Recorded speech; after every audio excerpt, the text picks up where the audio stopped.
Rasulullah.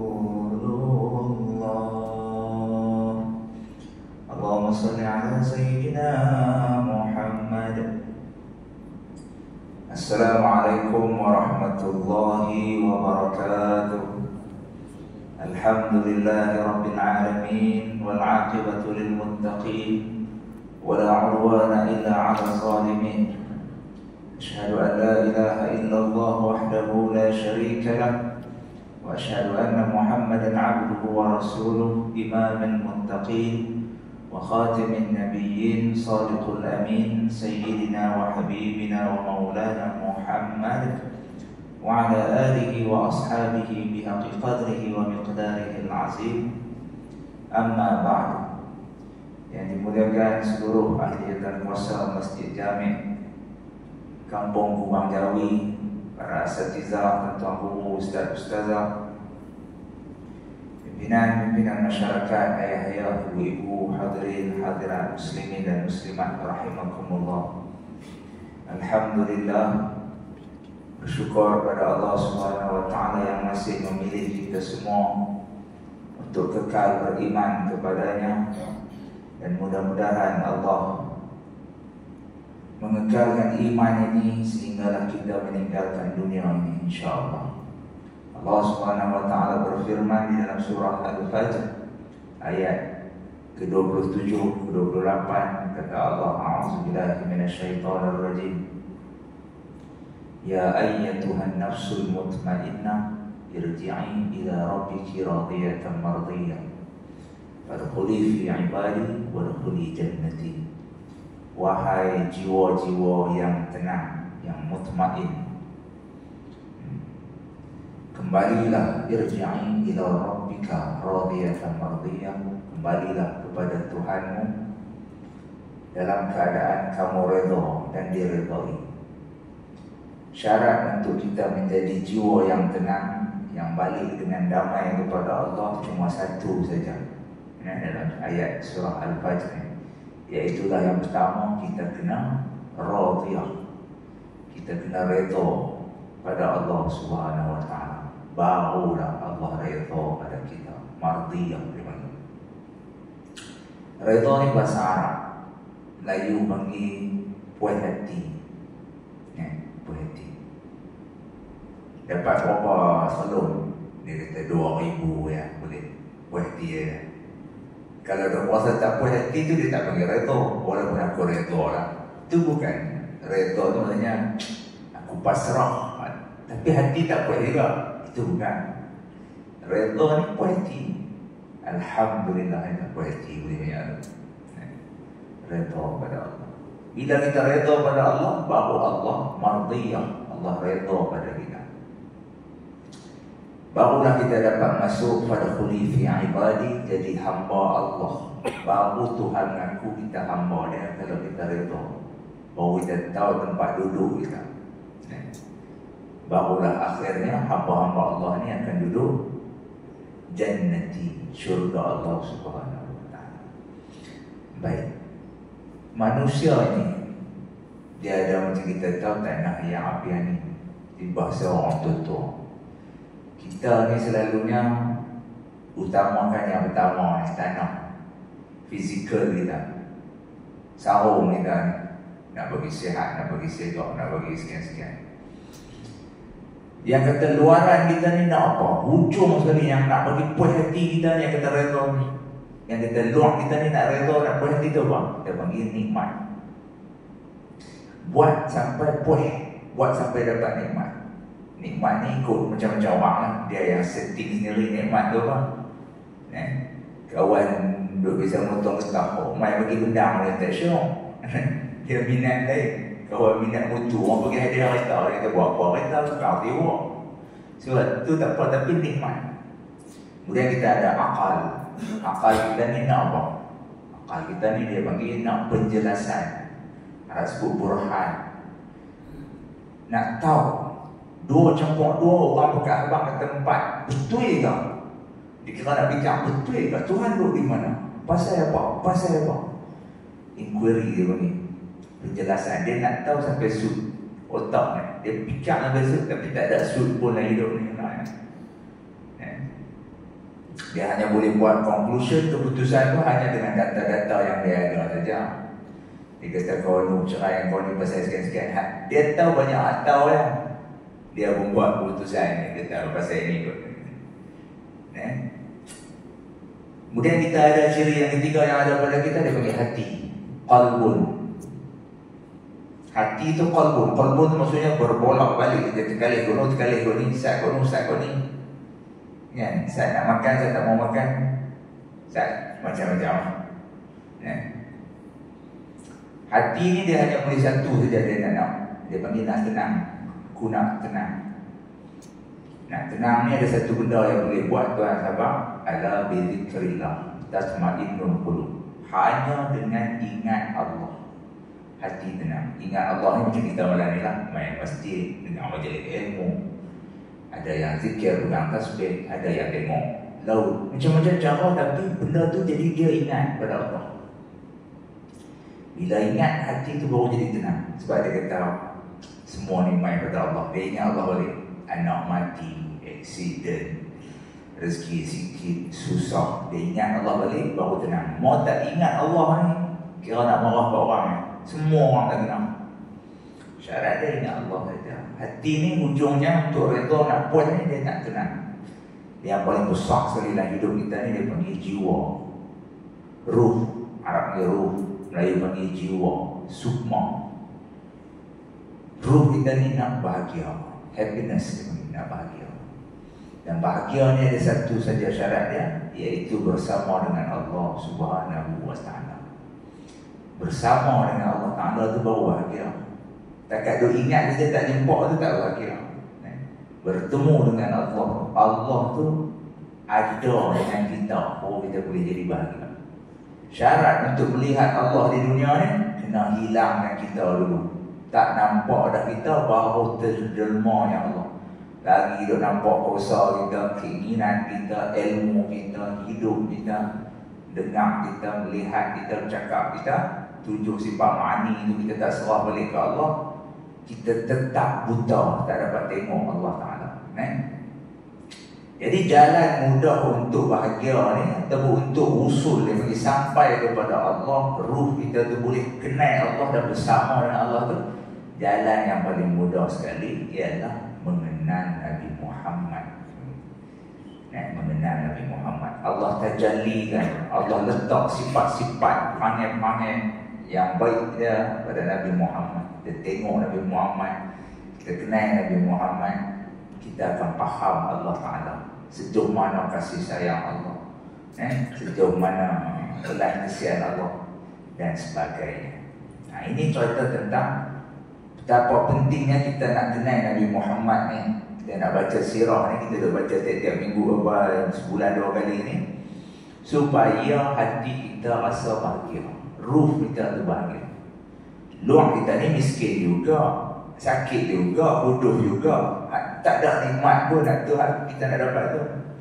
Akal kita tak boleh dapat keputusan juga, penjelasan juga, tapi ruh kita tu bahagia. Hutang tu ada juga. Dengar saya baca sirah ni, hutang tak selesai. Hutang tak selesai. Sakit cuma ni tu tak lega dengan dengar sirah ni. Tapi hati tu bahagia. Hati tu bahagia. Itu bila kita kenal Nabi Muhammad, maka kita akan faham Allah Ta'ala. Itu yang penting yang kita mengaji kitab sirah ni. Baik, kita menggunakan kitab Ar-Rafiqul Makhtum, kitab sirah Nabawiyah. Kita dah cerita tentang leluhur, ayah-ayah, bapa-bapa Nabi Muhammad daripada Hashim, Tok Nyang dia, dari Abdul Muttalib, Tok Wan dia, Abdullah ayah dia. Itu semua dah cerita dah. Abdullah kahwin dengan Aminah, perempuan daripada Taif, kemudian meninggal dalam perjalanan nak berniaga di Palestin, di Syam, meninggal di Madinah. Habis. Jadi kali ini, hari ini, malam ini kita baca sikit tentang keputeraan Rasulullah SAW dan 40 tahun sebelum kenabian. Kita janji dulu nak baca. Kita nak cerita tentang kelahiran Nabi malam ni. Boleh kata semua akan tahu dah cerita Nabi beranak ni, hari apa, bagian-bagian tu, baru lepas bulan Maulid kan. Kita baca bagi laju je. Nabi SAW dilahirkan di penempatan Bani Hashim di Mekah pada pagi hari Isnin. Pagi hari Isnin 9 Rabiul Awal. Kalau ikut kitab ni kata 9 Rabiul Awal. Sebab dia ikhtilaf ulama. Ada yang kata 9, ada yang kata 12, ada yang kata 22. Dalam kitab ni tulis kata hari Isnin 9 Rabiul Awal, tahun pertama peristiwa Dajjal. Dan 40 tahun setelah berlalunya pemerintahan Kisra Anusyarwan. Kisra ni di mana? Di Parsi. Raja Parsi waktu itu nama Anusyarwan. Baru jatuh 40 tahun. Ianya bersamaan dengan 20 atau 22 April tahun 571 Masihi. Jarak Nabi Muhammad dengan Nabi Isa 571 tahun. Berdasarkan analisis yang dibuat oleh seorang alim besar Muhammad Sulaiman Al-Mansurfuri dan seorang lagi penganalisis ahli falak iaitu Mahmud Bashar.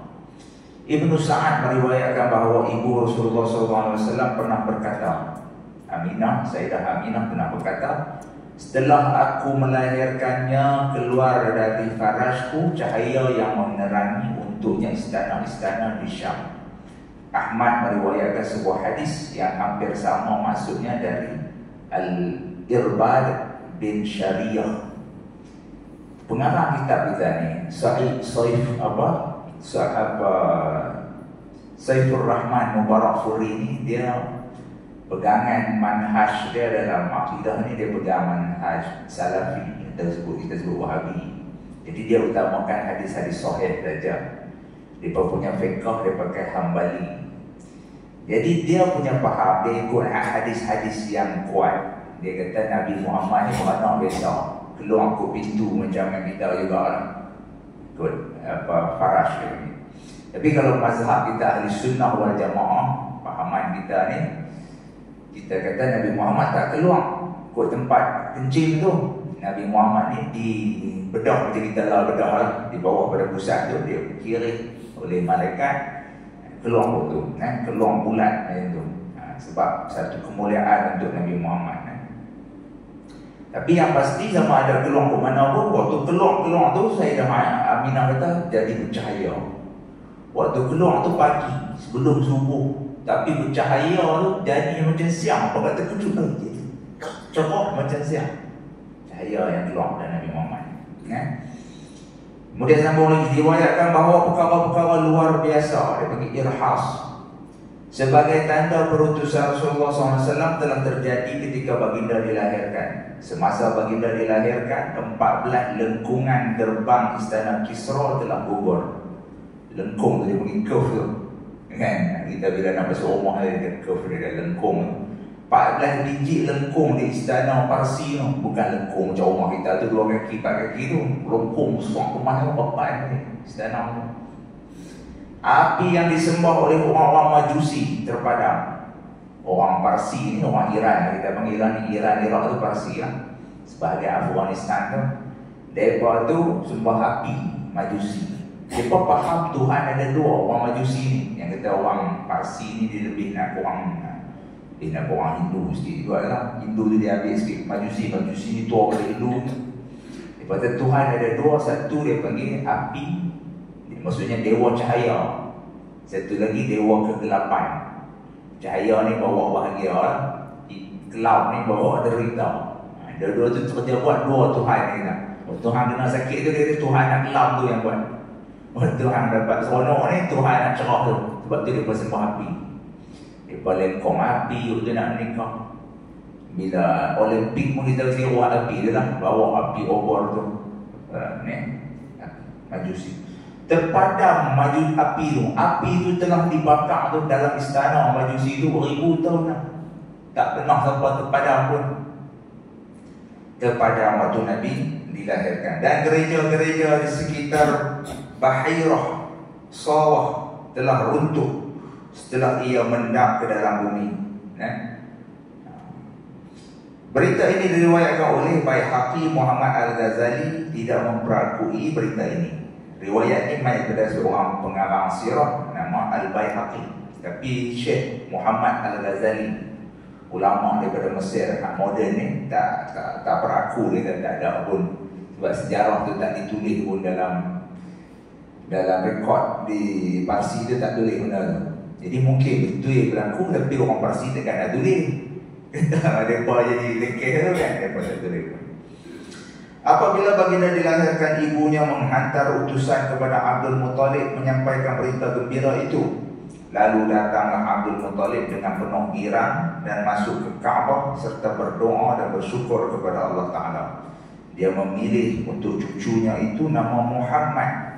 Nama ini tidak pernah dikenali di kalangan orang-orang Arab ketika itu. Bila dengar-dengar, dia hantar Aminah kata pihak abang kata Wan dia tu. Sebab ayah tak ada kan, Tok Wan ni ganti ayah lah. Dia mendengar-dengar kata dapat cucu jantan. Dia seronok ni. Dia kata Abdul Muttalib ni orang baik. Baru kita dengar dulu kata anak kita beranak lah. Kita pergi mana dulu? Siap. Jom kita pergi tengok, pergi hospital pergi tengok. Tapi Abdul Muttalib tak cerita. Dia pergi Kaabah dulu. Ada Tok Wan dengar-dengar kata cucu Salim main masjid. Aku nak pergi masjid sembahyang lah. Sembahyang sunat. Tak ada. Ada Abdul Muttalib ni orang kuat agama dulu. Dia talau pergi Kaabah dulu. Masuk dalam Kaabah. Dia sembahyang dulu. Dia bersyukur kepada Allah. Dan dia pun nama Muhammad. Nama tu tak ada orang pun nak pakai dalam dunia ni. Orang Arab tak nak pakai nama tu. Pasal apa? Cuma nak Abdul Muttalib boleh dapat idea nak buat nama tu. Cerita dalam kitab-kitab yang lain, malaikat main bagi dia mimpi. Waktu Aminah duduk mengandung tu, duduk main mimpi. Kak Aminah pun mimpi, Kak Abdul Muttalib pun mimpi mau dapat anak ni pun nama Muhammad. Ada orang main duduk abang. Jadi mimpi ni pun satu yang penting juga kan. Mimpi dia panggil. Tapi mimpi ni dia ada 3. Kalau dalam kitab Tajul Qulub ke apa, kitab apa Imam apa Ibnu Qayyim tafsir mimpi tu, Ibnu Sirin ke apa dia apa, ada 3 jenis mimpi ni. Pertama, mimpi tu main daripada Tuhan tu. Tuhan yang maha hebat, apa-apa melalui mimpi. Dia panggil ru'yah salihah ataupun ru'yah salihah. Yang kedua, mimpi tu main daripada bisikan syaitan. Syaitan main tu abang pula, hantu main tu abang. Yang ketiga, mainan kita. Sebab otak tu tengah duk musim ligat sangat, kita pun tidur. Kita tengah duk mimpi alung ligat nak bayar hutang, mimpi pun tinggal kena ligat dengan alung lah. Sebab dia tak ada nak break ni, otak kita apa kita duk fikir. Jadi macam mana kita nak tahu kata mimpi kita tu mimpi daripada Allah? Tengok cara waktu kita sebelum tidur adalah tidur tu kena ada ayat semayang, bukan tidur dalam keadaan junub dan sebagainya, menghadap kiblat, hati kita tengah tenang, lepas Al-Quran atau apa-apa, baru dia boleh jadi mimpi tu yang betul-betul. Dan mimpi ni kalau ikut pengalaman orang-orang yang ni, dia main yang kata mimpi daripada Tuhan ni, dia selalu main 1/3 malam hadlah dekat subuh pun. Yang kita pula selalu kan, malam tu mula dia apa? Mula pukul 7. Malam mula pukul 7 sampai pukul 7 pula. Dia ada 12 jam. 12 jam malam, 12 jam siang. Jadi 7 bahagi 3, dia bagi 3 apa? 7 bagi 3 pula, 12 bagi 3, 12 jam bagi 3, 4 jam. Pukul 7 bagi 8, 9, 10, 11. Itu suku pertama, 1/3 pertama. Pukul 12, 13, 12, 1, 2, 3. 3 1/3 yang kedua. Pukul 3 sampai pukul 7. 3, 4, 5, 6, 7. 4 jam hadlah tu. Daripada pukul 3 sampai pukul 7 hadlah tu lah. Belum subuh tu. Nabi Muhammad pun beranak waktu tu. Waktu tu lah mimpi-mimpi yang baik tu main. Dan pada akhir zaman ni Nabi Muhammad beritahulah hadis, mimpi orang-orang soleh waktu tu dia tak gaduh takwil lah, tak gaduh nak tafsir lah. Apa hak mimpi itulah yang akan jadi. Kalau zaman dulu dia kena tafsir pula, tafsir ni kena orang pandai pula. Macam Nabi Yusuf, dicerita dalam surah Yusuf tu, dia duduk dalam penjara. Bila dia kena penjara, dia jumpa macam-macam orang lah, yang jahat dalam penjara ni. Seorang mai dia kata, aku mimpi burung gagak patuk kepala aku. Dia kata, nak kena hukum mati, nak hukum pencuri. TV tengok sungguh, kena pencuri sungguh pada orang tu. Orang lagi kata, aku mimpi jaga patut ke tak? Mimpi tu sama, dia kata, akan dibebaskan. Dia tak bebas aku. Jadi heran ada orang tu tengok pelaku tu. Kemudian dia habis dalam penjara tu, main Mesir waktu tu jadi kemarau teruk. Kemudian raja pun pakai duk cari macam mana kita nak buat bagaimana ni, nak selesai masalah ni. Bukan kemarau, tak mula kemarau, kita mimpi 7 ekor lembu makan 7 ekor lembu kurus pula bagaimana ni. Tak ada siapa boleh tafsir, pergi cari Nabi Yusuf. Bukan suruh Yusuf ada dalam cerita tu kan. Nabi dia kata waktu aku duduk dalam penjara dulu, aku jumpa satu orang dia pandai, nama Yusuf. Abi panggil kau tu. Depa betul-betul dah raja tu tukang lah. Raja penjara ke Yusuf tu mati lah. Nak raja lain, kerajaan lain pula. Main-main dia abang, dia pun tafsir kita ni akan makmur selama 7 tahun, pakat jadi semua gandum semua, lagi 7 tahun lepas itu kemarau. Jadi kita kena buat store simpan. Sebab itulah dia jadi menteri. Tapi yang saya nak abang cerita tafsir mimpi ni benda betul. Sebab ada dalil dia dalam Al-Quran. Dan Tuhan cerita dalam surah Yusuf. Apa Tuhan nak cerita tentang Yusuf boleh tafsir mimpi itu kalau tak ada kena-mengena dengan kita umat Nabi Muhammad. Maksudnya memang kena ada. Maksudnya ada orang yang ada ilmu tafsir tu. Tapi tak semestinya semua orang boleh. Dia kena pakai pandai semua. Sebab mimpi sama tapi maksud beza. Maksudnya kena ada orang pandai semua lah. Kita pula kalau mimpi orang, jangan habang kat orang. Jangan pergi pandai-pandai begitu habang. Pergi habang kat orang ada ilmu ni, dia pakai reka lah. Dia reka tu yang mula kita pun jadi negatif tu kan. Orang Melayu ni dia tak reka elok orang turun. Dia reka mau mimpi ni semua cerita teruk lah. Dia kata ada orang buat hang ni lah. Orang tak berhati cara ni. Tak ada cerita boleh hang nak menang 1 juta ke, hang nak boleh betul tak. Semua cerita buruk lah. Sangka buruk semua kan. Baik tu satu cerita buat. Orang yang pertama menyusukan baginda sallallahu alaihi wasallam selepas ibunya ialah Suwaibah, hamba Abu Lahab, dengan susu bayinya yang bernama Masruh.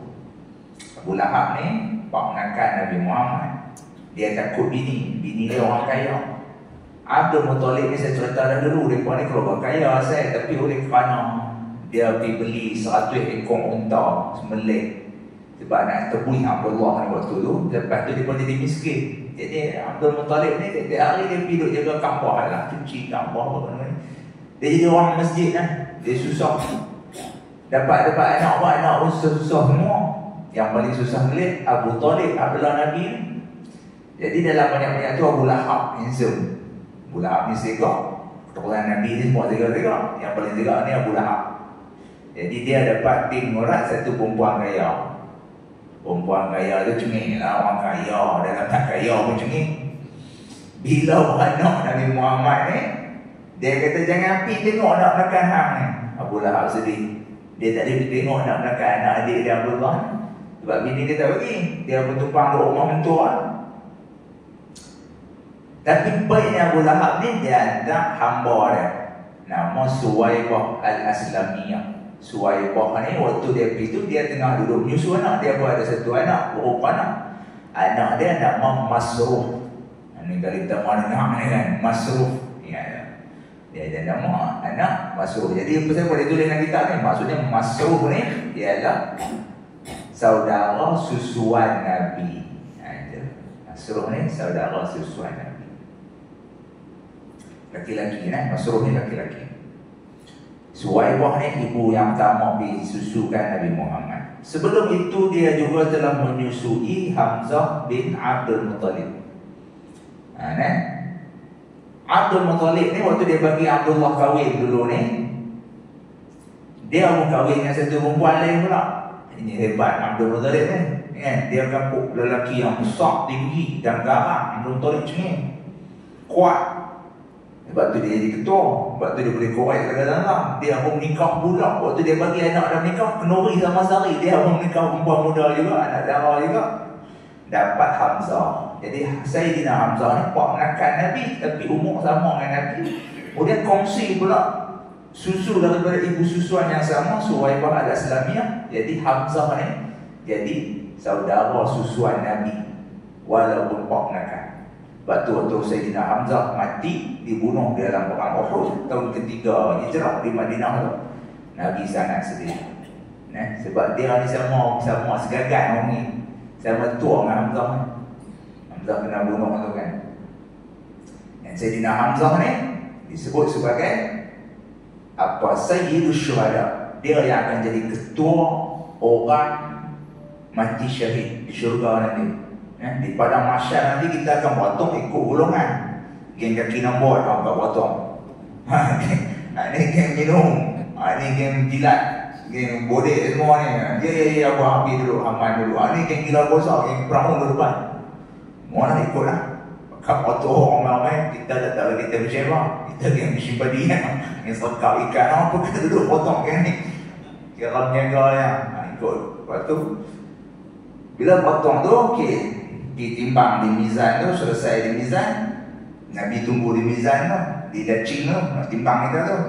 Timbang-timbang Nabi tolong. Yang boleh lepas ada 70,000 umat Nabi Muhammad. Tak gaduh, timbang, dia panggil hisab, tanpa tak masuk juga tanpa hisab.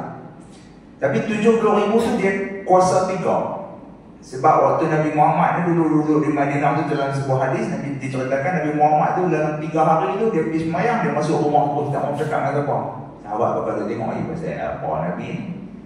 Mai hari keempat tu baru dia buat tanya dia pun jawab, aku 3 hari ni tak cakap dengan orang ni. Dia kata sebab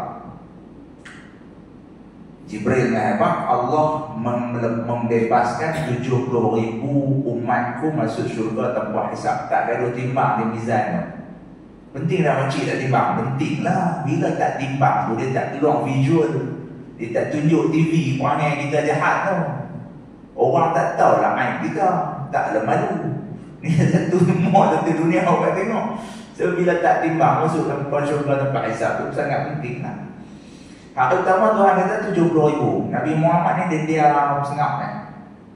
Tuhan tahu Nabi Muhammad ni tak reda, tak puas hati. Hari kedua Tuhan janji setiap 70,000 orang tu boleh pula syafaat 70,000 pula. Dia kembang dia ni. Seorang 70,000. Nabi sengap lagi tak boleh tinggi sampai hari ketiga 70,000 yang kedua tu boleh pula syafaat 70,000 pula. Jadi 70,000 kuasa 3. 70,000 kali 70,000 kali 70,000 itu. Tak tahu maksudnya ramai lah. Juta-juta lah. InsyaAllah lah kita boleh masuk. Tapi kalau main 70,000 tak boleh pergi.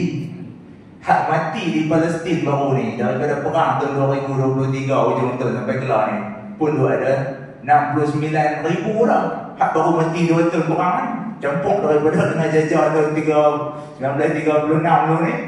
Kita tak masuk dah. Nak compare kita dengan Palestin tu jauh sangat lah kita. Belajar masjid ni pun baru main belajar main. Masjid ni pun baru 3-4 tahun ya, kan. Jadinya bila 70,000 kuasa 3 tu insyaAllah lah jadi juta-juta lah. InsyaAllah dah boleh masuk. Mudah-mudahannya. Jadi waktu dah potong di mizan tu, kemudian dia akan ada sirat pula. Dia akan ada titian. Titi tu pula berapa lama dia naik 1,000 tahun. Sama tu rata tu 1,000 tahun, turun pula 1,000 tahun, 3,000 tahun. Dia kata sirat kan. Jarak ada tu. Ada orang 3,000 tahun, ada orang semacam kilat, ada orang macam angin, ada orang macam kuda berlari, ada orang macam lelaki berlari, ada orang merangkak tu. Merangkak tu 3,000 tahun. Dia akan ada, Nabi Muhammad akan tunggu di atas titi tu. Waktu tang titi tu pun dia bukan pergi seorang-seorang. Banyak kita ada ingat pergi seorang-seorang. Tang titi tu dia boleh ligan di seluruh golongan. Semua kaki nampak. Apa pakai naik titi? Muka lawa dengan macam rambut belah 7. Dicerita dalam hadis Sunan Tirmizi tu, yang boleh bagi kita tak jatuh tu, Tuhan akan jelmakan amalan kita di dunia ni jadi satu alat buat macam kita tak boleh jatuh. Belah kanan ni dia panggil amanah, belah kiri ni menghubungkan silaturrahim. 2 ni saja yang menyelamat kita daripada tak jatuh. Kita tengok di dunia ni kita amanah macam mana. Orang bagi duit, dia nak Bagi suruh jaga anak jahanam, suruh jaga barang jahanam. Tak pernah bagi kuasa lagi jahanam awal ni kan. Amanah ni payah nak cari ya. Yang kedua, sebelah ni menjaga silaturahim. Silaturahim tu ialah hubungan rahim. Rahim tu ni janin perempuan lah. Maksudnya kita kena jaga hubungan kita dengan abang adik kita. Itu maksud hubungan silaturahim.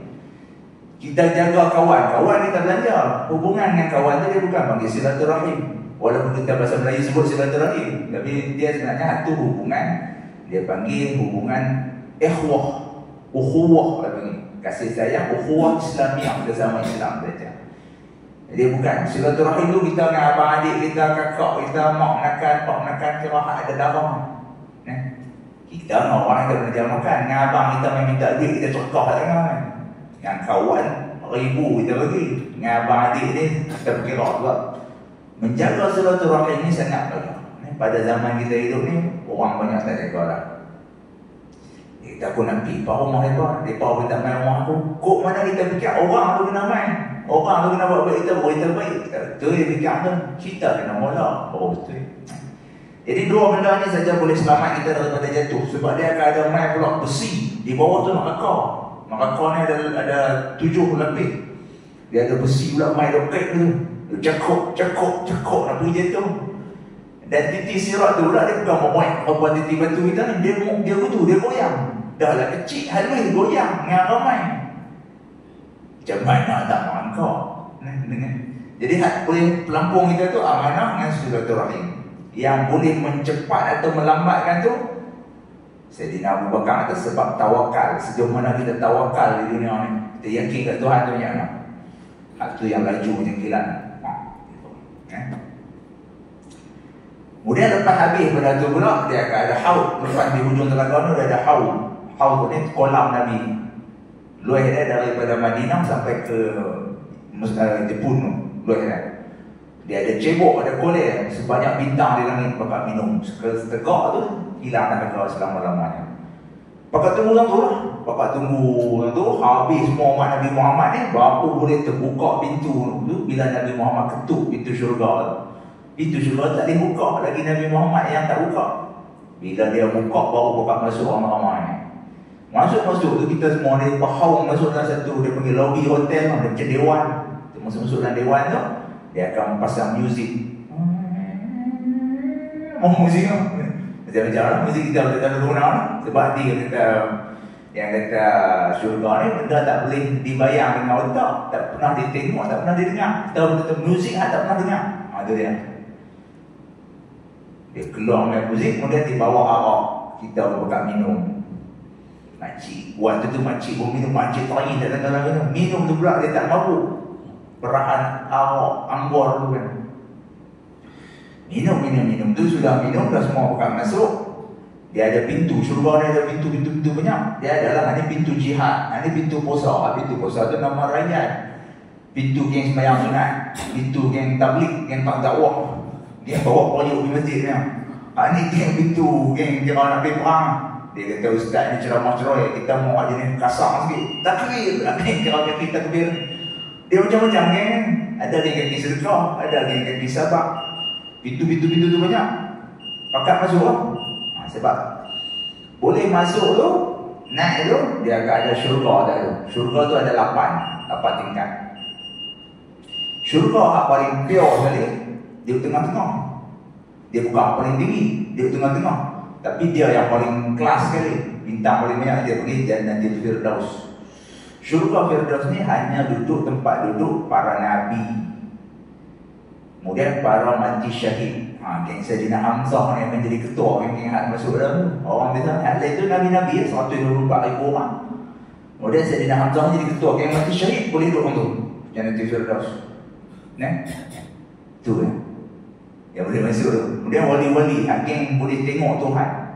Geng wali-wali ni lah geng kita panggil wali lah no. Geng tak mau dunia langsung kan. Mereka ni duduk dalam Jannatul Firdaus ni boleh tengok Allah, boleh tengok zat Tuhan sehari 2 kali. Saudara, sehari 2 kali, pagi sekali, petang sekali, tengok zat Allah. Bukan Tuhan duduk dalam syurga Firdaus, bukan. Dia macam kita lah. Jadi kita nak tengok Bukit Tujang, tak semesti pergi duduk di Bukit Tujang. Dia kata hampir tentu sikit akan nampak Bukit Tujang. Jadi tempat tengok tu tuan, dia nanti tempat tengok Tuhan. Tuhan tak tahu dia mana, di mana.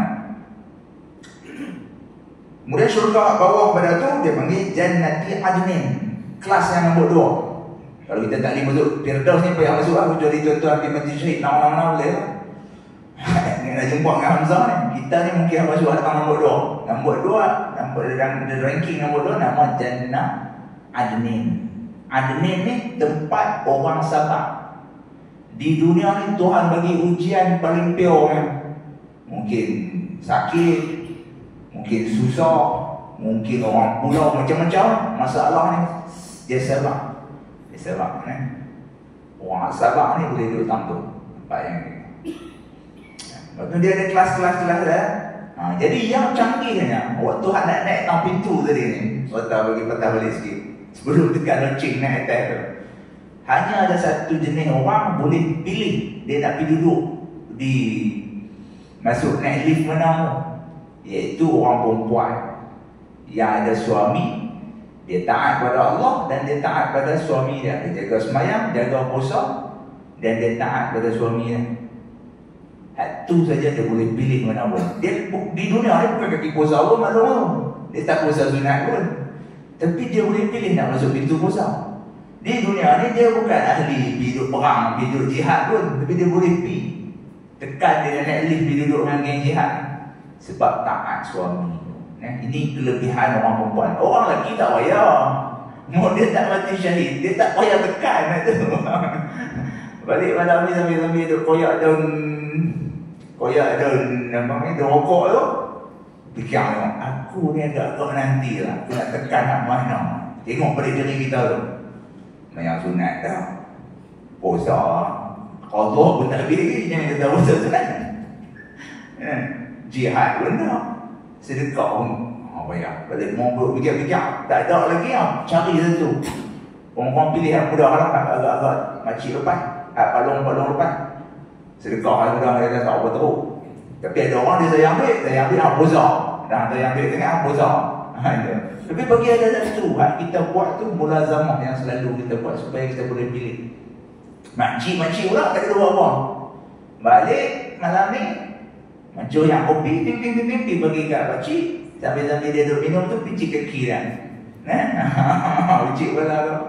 Jangan angkat tinggi suara apa, boleh pilih maklum nak masuk mana pun. Ini contoh. Jadi Hamzah ni kita nak berhenti dah. Hamzah bin Abdul Muttalib ni dia akan jadi ketua Zainal Abang.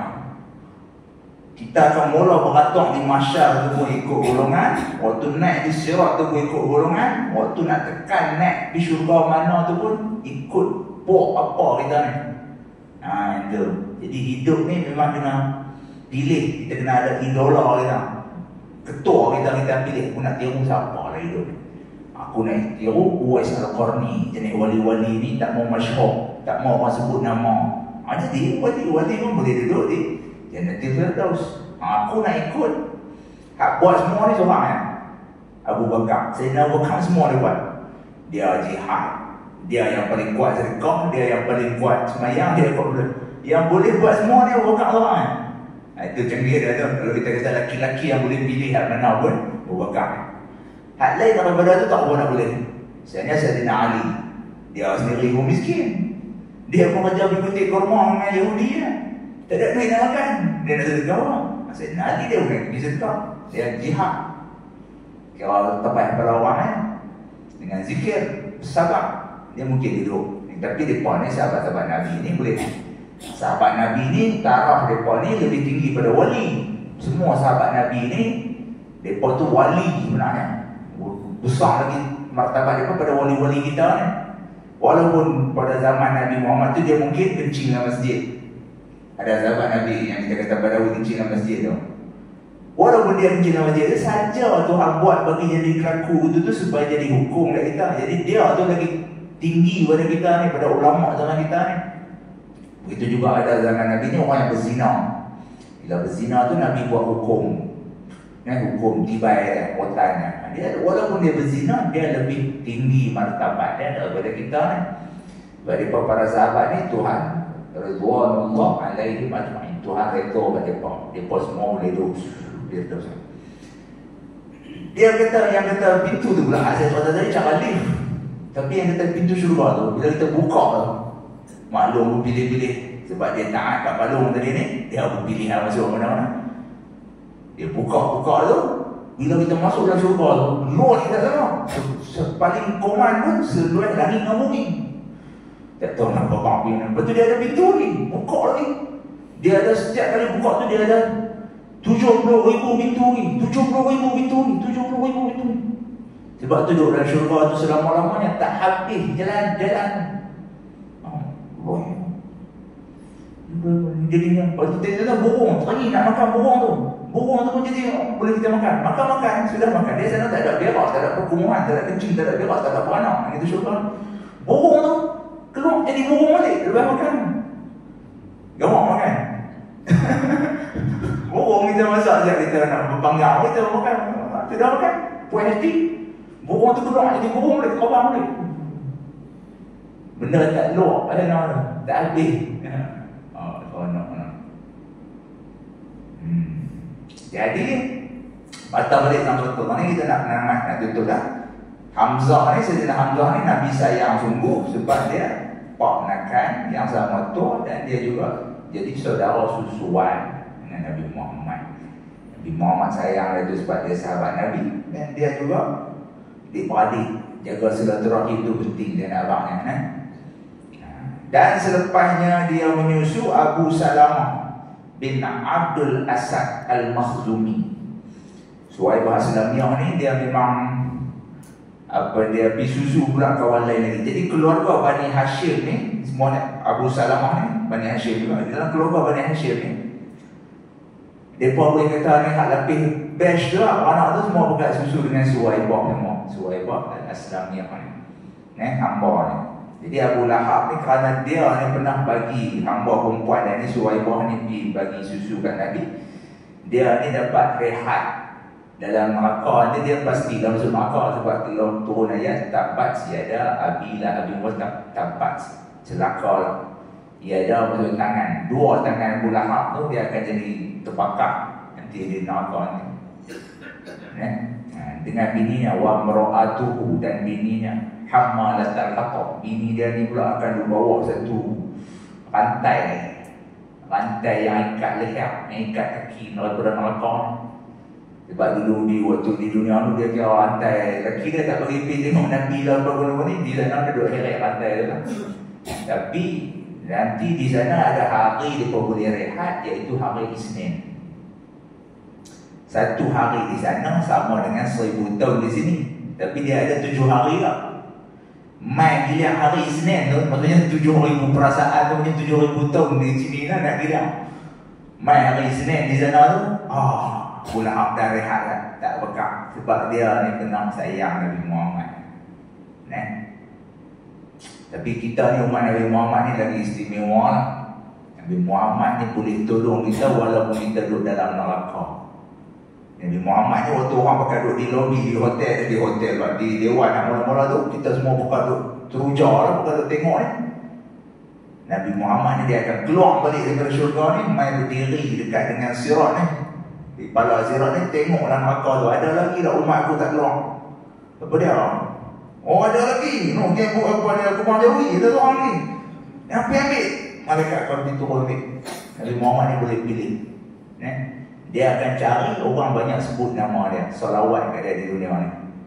Dia akan ambil, dia akan tu lagi tak habis umat dia semua naik pada neraka ni, Nabi tak masuk dalam syurga ni. Dia masuk saat awal tu ya. Ini kasih sayang Nabi Muhammad kepada kita semua. Jadi yang paling penting lah hidup kita ni, sayang Nabi Muhammad dan salawat banyak-banyak. Maktu ya. Dengan zaman yang kita duduk ni, amanah pun tak ada, jaga silaturahim pun tak, puasa sunat pun kita malas, mayang sunat pun tak ada, apa hal semua tak ada. Kita salawat bagi banyak-banyak. Sebab bila kita salawat tu, Nabi Muhammad dia boleh bagi syafaat di mizan, dia boleh tolong kita di sirat, dia boleh ambil kita dalam neraka, dan dia boleh naik kita duduk dalam syurga paling bawah. Paling bawah sekali Jannatul Ma'wa. Tempat dia orang yang kesian ke orang miskin, orang yang suka tolong orang. Mau dia bagi pinjam duit pun dia senang.